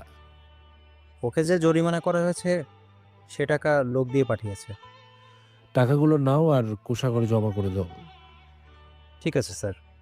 টাকা নিয়ে জমা করে দেয়। তবে মন্ত্রীও ছেড়ে দেওয়ার লোক না, সেটা তো আপনারা জানেন। মন্ত্রী ওর কাজ শেষ করে বাসায় ফেরে। আঙ্কেল, আমি ওদের খুঁজে পেয়েছি। কোথায় পেয়েছো ওদের? লেকের ধারে ফুচকা খাচ্ছিল। তো কোথায় ওরা? ওরা তো আমাকে মেরে চলে যায়। এই কথাটা বলতে তোর লজ্জা করলো না? আসতে লেট হয়েছে, সেজন্যই তো এমনটা হলো। এরপর থেকে ওদের সাথে সাথে রাখবে। ঠিক আছে আঙ্কেল। ওই দিন বিকালে আকাশ অফিসে আসে। এসে জানতে পারে বড় স্যার এসেছে। সে আসতেই পারে, এটা নতুন কি? কিন্তু বড় স্যার তো চেঞ্জ হয়ে গিয়েছে। চেঞ্জ হয়ে গিয়েছে মানে? ওনার পরিবর্তে আরেকজন এসেছে, আর উনি আপনার সাথে কি বলতে চায়? আমি যদি ভুল কিছু করে না থাকি, বড় স্যার আমাকে ডেকে অনেক কথাই শোনাবে। সাথে এটাও বলবে আমি যেন মন্ত্রীর পিছনে না লাগি। আপনি কি করে জানেন স্যার? অনেক কিছু না জানলেও বুঝে নিতে হয়, বুঝতে পেরেছ? তেমনটা তো নাও হতে পারে। আগের বড় স্যার আমাকে বলেছিল ওনাকে বদলি করা হবে। কি বলেন স্যার? আমি জানি মন্ত্রী ওই লোকটাকে ইচ্ছা করে বদলি করেছে, যেন এই লোকটাকে দিয়ে আমাকে আটকাতে পারে, বুঝতে পেরেছ? এখন তাহলে কি হবে? দেখি বড় স্যার কি বলে। যদি উল্টোপাল্টা কিছু বলে তাহলে এখান থেকে যাওয়ার আগেই মন্ত্রীর 12টা আমি বাজিয়ে ছাড়বো, বুঝতে পেরেছিস? কি করবেন বলেন? সময় হোক, জানতে পারবে। আগে দেখি স্যার কি বলে। ঠিক আছে স্যার, যান তাহলে। কাজ অফ রেখে বড় স্যারের রুমে আসে। উনি তখন অপেক্ষা করছিল, সেই জন্য বুঝতে বাকি রইল না উনি যে আকাশের জন্যই অপেক্ষা করছিল। একটু পরে বড় স্যার আকাশকে বসতে বলে। তাহলে উনি কি সত্যি আকাশকে ওর কাজের থেকে বাধা দেবে, নাকি অন্য কিছু করবে? একটু পরে বড় স্যারের রুমে আসে। স্যার আমাকে ডেকেছেন? ডেকেছি কিছু কাজে। জি স্যার, বলুন কি কাজ? কাজ তেমন কিছু না, তোমাকে একটা বিষয়ে কিছু বলার আছে। শুনছি আমি, বলুন। তুমি মন্ত্রীর সাথে যা করছো তার জন্য তুমি ওনার কাছে ক্ষমা চাইবে। আমি কেন ক্ষমা চাইব? তোমাকে ক্ষমা চাইতে বলেছি আমি। যদি আমি ক্ষমা না চাই? তাহলে তোমাকে আমি এখান থেকে বদলি করে দেব। কত টাকা মন্ত্রী আপনাকে দিয়েছে বলুন তো? মন্ত্রী কেন, আমাকে টাকা দেবে। নয়তো এসেই এভাবে এই কথাটা বলতেন না। দেখুন, আপনাকে আমি যা বলছি তা করবেন, এতে আপনার জন্য ভালো হবে আর আমার জন্য। তাহলে কি আমি ধরে নেব আপনি ওনাদের ভয় পাচ্ছেন? পেতে হবে। সে একজন মন্ত্রী, তার সাথে পাঙ্গা নেওয়া আমাদের মোটেও ঠিক হবে না। দেখুন, আমি মন্ত্রীকে ভয় পাই না। যদি আপনি আমাকে আটকানোর চেষ্টা করেন তাহলে এর ফল ভালো হবে না, কেননা আমি আপনার কথা শুনতে বাধ্য নই। দেখো, ওরা নয়তো তোমাকে মেরে ফেলবে। সেসব আমি দেখে নেব, এ নিয়ে ভাবতে হবে না। ঠিক আছে, আমি তাহলে মন্ত্রীকে যা বলার বলবো। ওটা আপনার ইচ্ছে। রুম থেকে বেরিয়ে যায়, মন্ত্রীকে কল দিয়ে সবটা বলে। সবটা শোনার পরে দেখুন স্যার, আমি ওকে যা বলার বলেছি, ও আমার কথা শুনবে না, এতটুকু বলেছে। তাহলে ওকে এখান থেকে বদলি করে দাও। আমি আর 2-3টা দিন দেখি, যদি ও না মানে তাহলে আমি বদলি করে দেব ওকে। ঠিক আছে, কথা বলে দেখো। আকাশ এসে ইমনকে সবটা জানায়। সবটা শোনার পরে স্যার এখন তাহলে কি করবেন? দেখি কতদিন স্যার চুপ থাকে। যেদিন আমাকে স্যার বদলি করবে আমি তার আগেই বাকিটা ঠিক করে নেব। এতে স্যারের চাকরি আর মন্ত্রীর মন্ত্রিত্ব দুটোই এক নিমেষে শেষ হয়ে যাবে। সেটা কিভাবে স্যার? যখন হবে তখনই বুঝতে পারবে। ঠিক আছে স্যার। ওই সন্ধ্যায় বাসায় ফিরে আসে। আকাশের মন অনেক খারাপ ছিল। কি হয়েছে, তোমার মন খারাপ কেন? হয়তো এই মাসেই আমরা এই বাড়িটা ছেড়ে দেব। কি বলো, মাত্র আসলাম আর এসেই কিনা ছেড়ে দিতে হবে? আমাদের চাকরি বদলি হতে হতে আমার জীবনটা শেষ। আরে ভালো কথা, তুমি কোনো চাকরি করো? সেটা তো আমি এখনো জানি না। কি বলো, তুমি এখনো জানো না? সত্যি বলছি, আমি এখনো জানি না। তাহলে আর এখন জানতে হবে না। যদি বদলি হতে হয় তাহলে আমি জানাবো, যদি না হই তাহলে একটা সময় জানিয়ে দেব। ঠিক আছে, তবে খারাপ কোনো চাকরি? জি না, আমি একজন সরকারি চাকরিজীবী, বুঝতে পেরেছো? বুঝতে পেরেছি, তবে জানি না কোন চাকরি করো। থাক, আর জানতে হবে না। তুমি আমাকে একটা কথা বলো তো, কি কথা? তুমি আজকে হঠাৎ এত চিন্তিত কেন? চিন্তিত কেন হব না বলো? বদলি হতে হবে হয়তো। সরকারি চাকরি, এইগুলো স্বাভাবিক একটা ব্যাপার। ও আচ্ছা, তুমি দেখি সবই জানো। জানতে হয়। ফ্রেশ হয়ে আসো, খেতে দেই তোমাকে। ফ্রেশ হয়ে খেতে বসে। মন্ত্রী তো কাসেমের সাথে বসে আছে। যে ছেলেকে খুঁজতে হবে তার নাম্বার বা ছবি কোনো কিছুই তো জানো না। আচ্ছা, ওই ছেলে যে লেকের পাড়ে গেল, আশেপাশে তো সিসি ক্যামেরা আছে, ওখান থেকে তো ওর ভিডিও পাওয়া যাবে। এটা তো আমার মাথায় আসেনি। কে কোথায় আছি সেই দিকে আয়। জি বস, বলেন। ওই লেকে সবগুলো সিসিটিভি ফুটেজ নিয়ে আয়। ঠিক আছে বস। কিছুক্ষণের মধ্যে সব ভিডিও নিয়ে আসে। একে একে সবগুলো ভিডিও দেখতে থাকে। দেখা হলে ওখানে আকাশকে একা দেখতে পায়। এইটাই সেই ছেলে। কি এটাই কি সেই ছেলে? কেন, আপনি কি ওকে চিনেন? ওই ছেলেটা আমার পুরো লাইফটাকে হেল্প করে বানিয়ে রেখে দিয়েছে। কি বলেন? তাহলে তো ওকে মারা আমাদের জন্য অনেক গুরুত্বপূর্ণ। একদম ঠিক ধরেছ। তাহলে তোমাকে কোনো চিন্তা করতে হবে না, ওকে আমি মেরে ফেলবো। ওকে মারার পর ওর বউকে নিয়ে আমি চলে যাব আমার শহরে। ঠিক আছে, আমি জানি ও কোথায় আছে। তাহলে আমাকে বলুন, আমি নিজের হাতে ওকে মারবো। তার কোনো দরকার হবে না, ওকে মেরে আমি ওর বউকে তোমার হাতে তুলে দিব, তাহলে হবে তো? ঠিক আছে, তাই হবে। দুদিন পরে মন্ত্রী আকাশের বড় স্যারকে কল দেয়। মন্ত্রী সাহেব, আপনি আমাকে কল দিয়েছেন, বলুন কি বলতে চান। ওই ছেলেকে বদলি করার দরকার নেই। কিন্তু আপনি তো আমাকে তখন যা বলেছি সেসব ভুলে যাও। সাথে একটা কথা তুমি মাথায় ঢুকিয়ে নাও। কি কথা বলুন। ওই ছেলেকে একটা কাজে দাও, আমাদের দেওয়া ঠিকানা ওই ফ্যাক্টরিতে পাঠাও, আমি ওকে ওখানেই শেষ করে দেব। কিন্তু স্যার, ব্যাপারটা যদি জানাজানি হয়ে যায় তখন কি করব?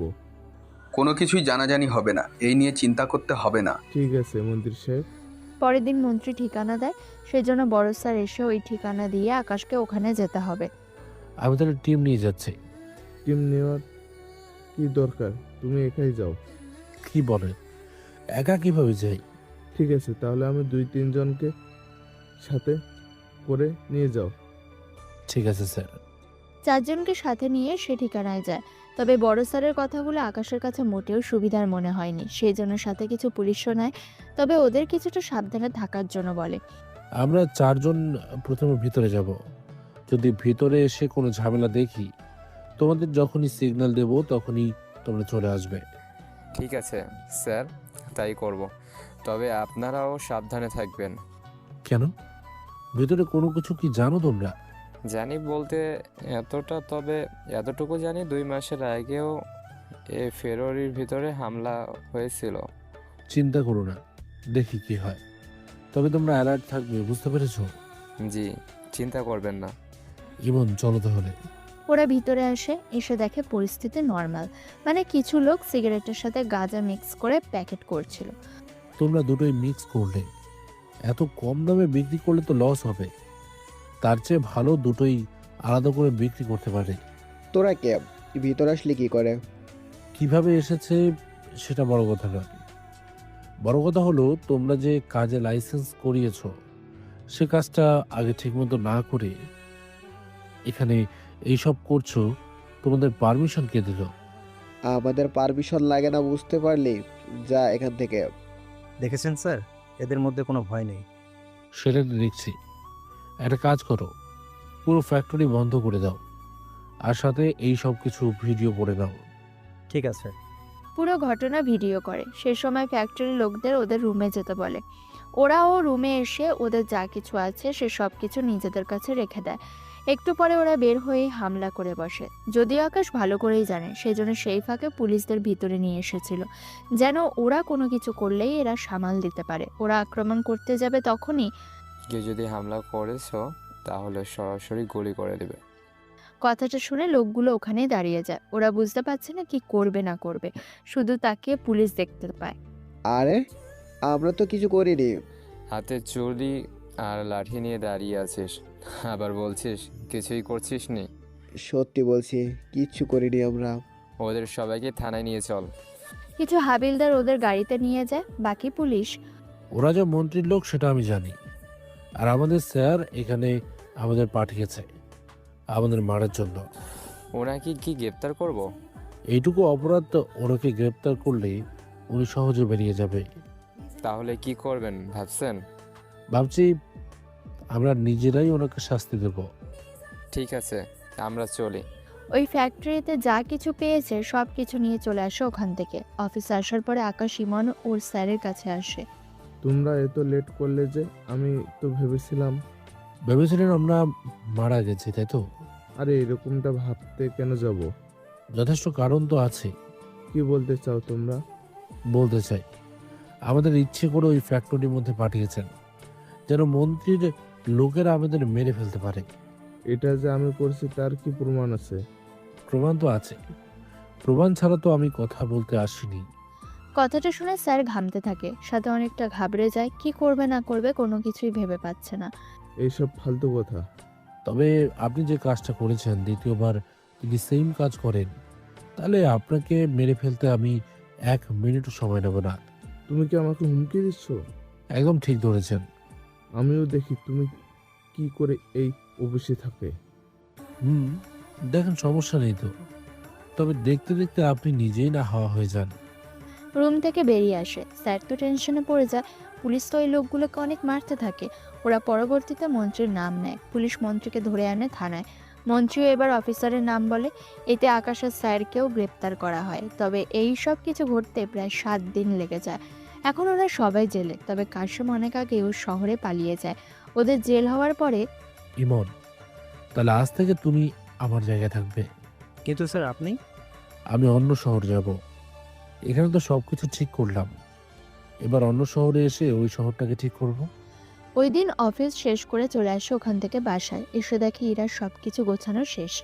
এত তাড়াতাড়ি? জি মশাই, লেট করা ঠিক হবে না, সকালে বেরিয়ে পড়ব। পরের দিন সকালে সব নিয়ে বেরিয়ে পড়ে নতুন শহরে। ওখানে যাওয়ার পরে নতুন বাসায় সবকিছু ঠিক করে নেয়। তুমি অফিসে যাবে কবে থেকে? নতুন শহর, একা একা বাইরে যাবে না। ঠিক আছে, যাব না। পরের দিন অফিসে আসে। ওই অফিসার মোটামুটি অনেকেই আকাশের সম্পর্কে কিছু কিছু জানে। সেজন্য কেউ ওর সামনে কোনো কিছু বলার সাহসও পাচ্ছে না। একটু পরে একে একে সবাই এসে পরিচিত হয়ে নেয়। স্যার, এই অফিসে আপনাকে স্বাগতম। গাড়ি বের করুন, বের হব। কোথায় যাবেন স্যার? গেলেই দেখতে পারবেন। কিছু অফিসারকে নিয়ে চলে আসে গ্যাসের দোকানে। ওখানে আসার মূল কারণ ওরা এই গ্যাসের আড়ালে অনেক কিছু বিক্রি করে, মানে গ্যাসের বোতলের ভিতরে মাদক সাপ্লাই করে। এ কি, আপনারা কারা? আমরা আবাগাড়ি অফিসার। আপনাদের এই ফ্যাক্টরি, কাগজপত্র সব কিছু নিয়ে আসুন, স্যার চেক করবে। 5 মিনিট সময় নিন। 5 মিনিট ধরে ওরা কাগজ রেডি করতে থাকে। ততক্ষণে আকাশ পুরো ফ্যাক্টরি দেখতে থাকে। কতটুকু জায়গা নিয়ে এই ফ্যাক্টরির সবটা দেখতে থাকে। এই নিন কাগজ। আকাশ কাগজ নিয়ে চেক করতে থাকে। সব কিছু ঠিকই ছিল কাগজ অনুযায়ী। সব কিছু তো ঠিক হয়ে আছে। হ্যাঁ, সব ঠিক আছে, কিন্তু একটা কথা। কি কথা? এখানে সবগুলো তো গ্যাসের বোতলই, তাহলে ওখানে 30টা বোতল যে গাড়িতে ওঠানো হয়েছে? 30টা স্যার, 250টা বোতল। ওখানে 30 বোতল নামিয়ে আনো তো। এতগুলো বোতলের ভিতরে কেন 30টা নামাবো? যে বোতলগুলোর উপরে এইরকম তিল চিহ্ন দেখবে, ওইগুলো নামাবে। কথাটা শুনে ওখানে থাকা লোকগুলো একটু ঘাবড়ে যায়। স্যার, এতগুলো বোতল কেন নামালেন বলুন? বোতলে নামিয়ে আবার সেগুলো উঠাতে হবে, খরচও বেশি পড়বে আর সময়ও লেগে যাবে। আগে বলো, এই গাড়িটা কোন জায়গায় যাবে তার ঠিকানা দাও। লোকটা ভয়ে পড়ে তো ঠিকানা দেয়। ঠিকানা নেয়, সাথে 1 কোটি টাকা ঘুষও নেয়। এটা কি হলো স্যার? কোনটা কি হলো? আমরা তো শুনেছি আপনি অনেক সৎ আর ভালো মানুষ, কিন্তু এখন তো দেখছি।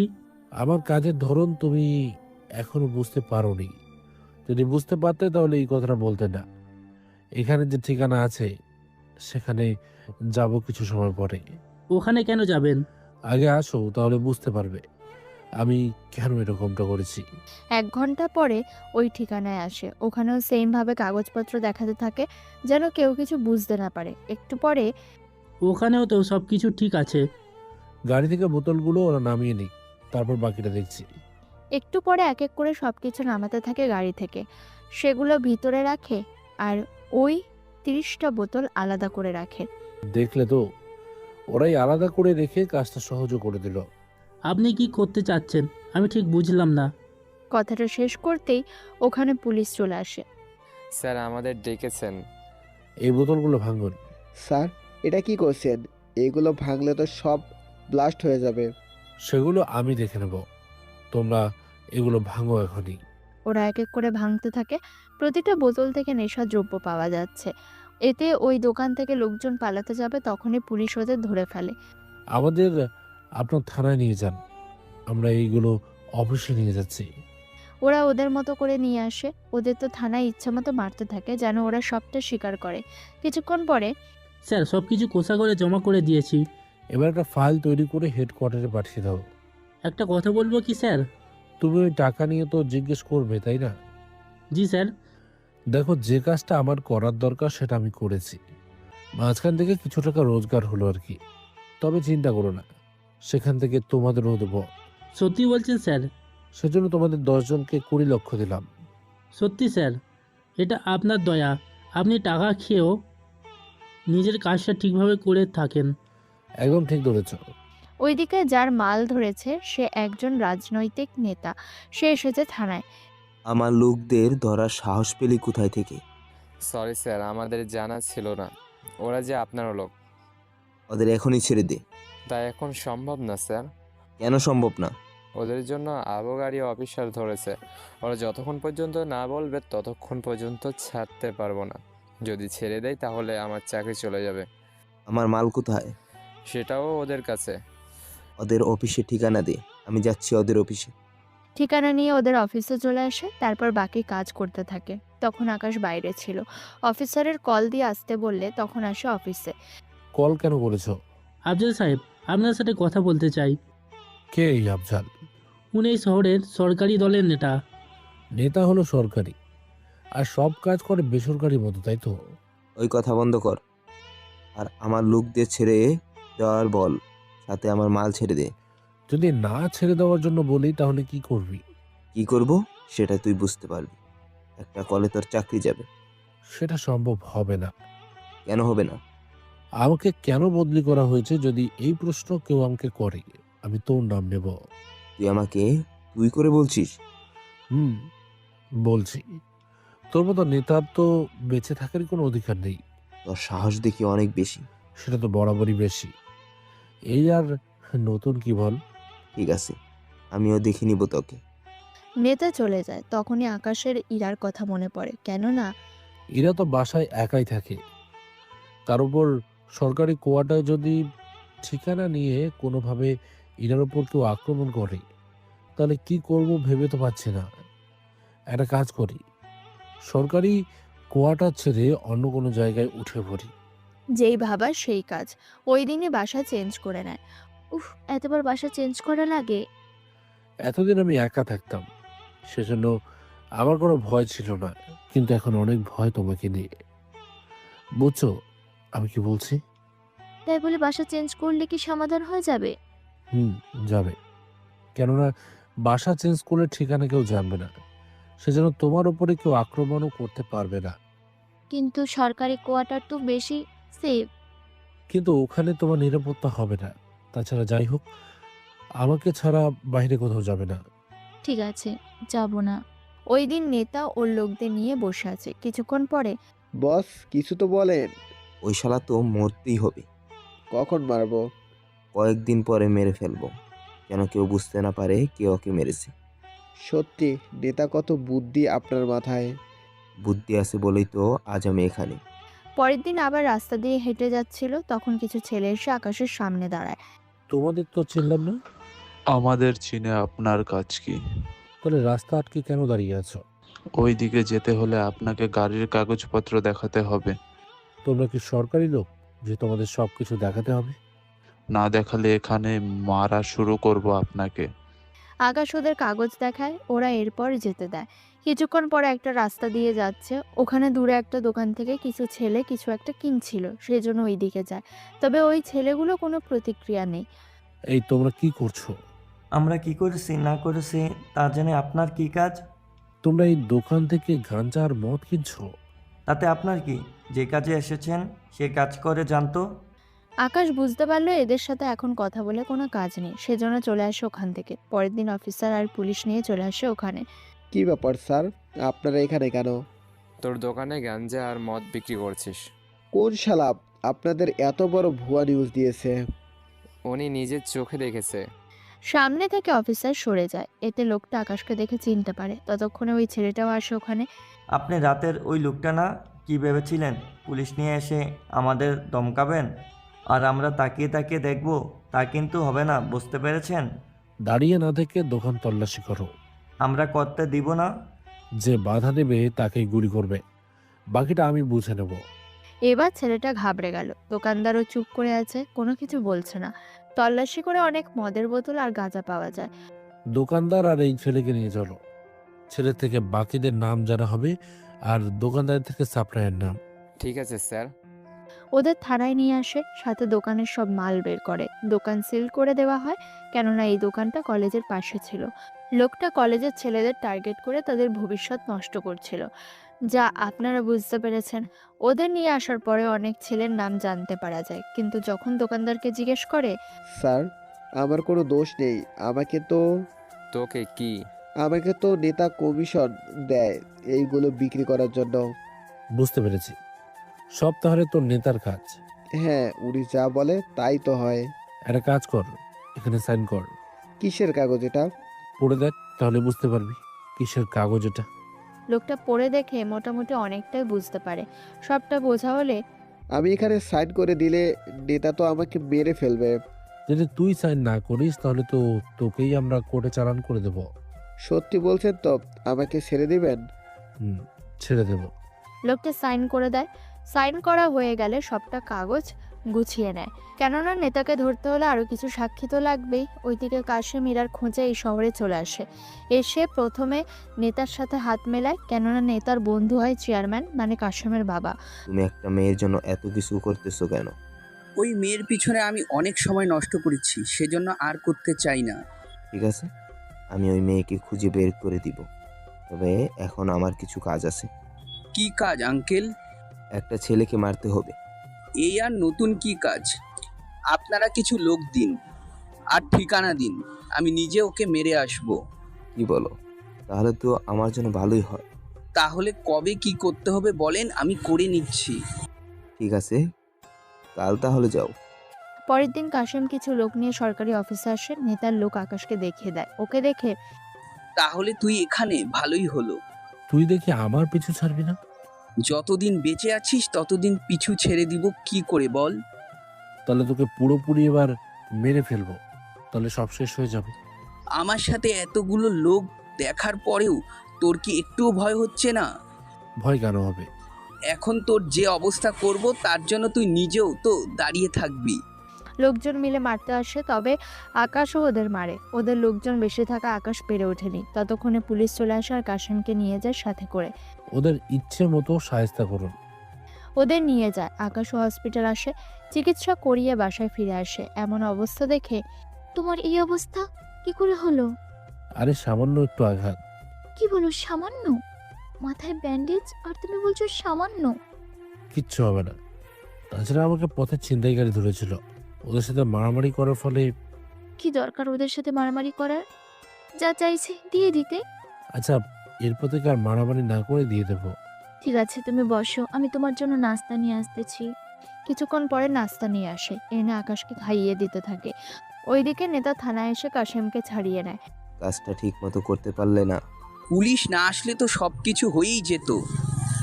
তবে আমি যে মেয়ের জন্য এসেছি ওই ছেলেটাই ওর স্বামী। তাহলে তো আরো সহজ হয়ে গেল। ওই মেয়েকে কিডন্যাপ করে নিয়ে যাই, পরে আকাশকে মেরে ফেলবো। ওই জায়গায় ডেকে এনে। ওদের ঠিকানা তো জানি না, ওরা তো সরকারি কোয়ার্টার ছেড়ে দিয়েছে। তাহলে আকাশকে কিডন্যাপ করে ওর বউকে আসতে বলবো। সম্ভব না, কারণ আকাশের জন্য এখনো 2 জন সিকিউরিটি দেওয়া হয়েছে। তাহলে এখন উপায় কি? আপাতত আমরা কয়েকটা দিন অফ থাকি। ওদের ঠিকানা পেলেই ইরাকে আমি উঠে নিয়ে যাব। আপনি পরে আকাশকে মেরে দিবেন। এটা অবশ্য ঠিক বলেছ। বউ ছাড়া ও কোনো ভুল তো করবেই। এভাবে ওরা কয়েকদিন গা ঢাকা দেওয়ার মতো থাকে। কিছুদিন পরে আমি আজকে অফিসে যাচ্ছি, তোমার জন্য একটা জিনিস নিয়ে আসবো। তুমি তো মাত্রই সুস্থ হলে, আর এখনই কি আনার চিন্তা করতেছো? এনেই তোমাকে জানাবো। পরের দিন একটা হার আর একটা রিং আনে। দেখতে অনেক সুন্দর ছিল। হঠাৎ এগুলো কেন? আমি যদি ভুল না করি, কাশেম তোমার উপরে অ্যাটাক করবে। কি বলো? তাহলে বাসা চেঞ্জ করার বদলে তুমি আমাকে এইগুলো কেন দিচ্ছ? এখানে ট্র্যাকার লাগানো আছে, চেইন আর রিং দুটোর মধ্যেই আছে। যদি কোনো কারণে চেইন ছিঁড়ে যায় তাহলে রিংয়ের ট্র্যাকিং করে তোমার লোকেশন জানা যাবে। আমার তো এইসব শুনে অনেক ভয় করছে। আমি তো আছি, চিন্তা করো না। এদিকে আকাশ নেতার একের পর এক ফ্যাক্টরি বন্ধ করে দিতে থাকে, সাথে গাড়িও। আর বসে থাকা যাবে না, এবার তো কিছু একটা করতে হবে। এইভাবে আকাশকে লোক দিয়ে ফলো করিয়ে ওর ঠিকানা খুঁজে বের করে। পরের দিন কাশেম এসে ইরাকে উঠিয়ে নিয়ে আসে নেতার বাড়িতে। ওকে, এখানে কেন এনেছিস? কিছুক্ষণ পর নিয়ে যাব। আকাশ ইরার লোকেশন যখন দেখে তখনই সেই লোকেশনে পুলিশ নিয়ে চলে যায়। তবে নেতা বা কাশেম কেউ জানতেও পারছে না। বের হও এখন, বাকিটা আমি দেখে নিব। কাশেম বের হতে যাবে, তখনই সামনে তাকিয়ে দেখে আকাশ দাঁড়িয়ে আছে পুলিশ নিয়ে। এমন কিছু দেখবে ওরা তা ভাবতে পারেনি। ওদের নিয়ে চলুন। আমরা যে এখানে আছি তা তুই কি করে জানিস? কিভাবে জেনেছি তা তোকে না ভাবলেও চলবে। অফিসার নিয়ে যান ওদের, সাথে নেতাকেও। জি স্যার, নিচ্ছি। আমি কি দোষ করেছি? ওনার স্ত্রীকে আপনার বাড়িতে আটকে রেখেছে, এরপরও বলবেন আপনি কিছুই করেননি? দেখুন অফিসার, ও আমার বাড়িতে ওকে নিয়ে এসেছে। এটা দেখার পরে আমি ওকে বাড়ি থেকে বের করে দিয়েছি। এই অপরাধে আপনাকে গ্রেপ্তার করতে আসেনি। তাহলে কেন এসেছেন? আপনি অবৈধ গাড়ি আর ফ্যাক্টরির মধ্যে মাদক বিক্রি করেন, গ্যাসের বোতল থেকে শুরু করে অন্য অনেক মাধ্যমে। এগুলো আমার বিরুদ্ধে চক্রান্ত করা হচ্ছে। এই যে নেতা, সব প্রমাণ এই ফাইলে আছে। নেতা ফাইল নিয়ে ছিঁড়ে ফেলে, সাথে হাসতে থাকে। এবার কি করবি? আরে বোকা, ওগুলো তো ফটোকপি ছিল। এবার নেতার মুখ কালো হয়ে গেল। ওদের থানায় নিয়ে যায় ওদের বিরুদ্ধে সাক্ষাৎ প্রমাণের জন্য। কাশেমকে 10 বছর জেল আর নেতাকে 20 বছরের জেল দেওয়া হয়। যাক, অবশেষে আমাদের সব মুসিবত দূর হলো। হ্যাঁ, এবার শুধু আমরা সুখে শান্তিতে থাকবো। আর কোনো চিন্তা নেই আমাদের। সত্যি ভালো কাজ করলে যে অনেক লোকের শত্রু হতে হয়, তার উদাহরণ তুমি নিজেই। তোমার স্বামী তো জেসে অফিসার না। সত্যি একজন আবগারি অফিসার বলে কথা। প্রিয় শ্রোতা বন্ধুরা, আমাদের আজকের গল্পটি এখানেই শেষ হচ্ছে। তো আপনাদের গল্পটি কেমন লাগলো অবশ্যই কমেন্ট করে জানাতে ভুলবেন না। এছাড়া এখনও পর্যন্ত যারা আমাদের চ্যানেলটিকে সাবস্ক্রাইব করেননি, প্লিজ সাবস্ক্রাইব করুন এবং পাশে থাকা বেল আইকনটি প্রেস করুন, যাতে সবার আগে আপনার কাছে আমাদের গল্পগুলো পৌঁছে যায়। তো বন্ধুরা, আজকের মতো গল্প এই পর্যন্তই। দেখা হচ্ছে পরবর্তী গল্পে। ততক্ষণ ভালো থাকবেন, সুস্থ থাকবেন।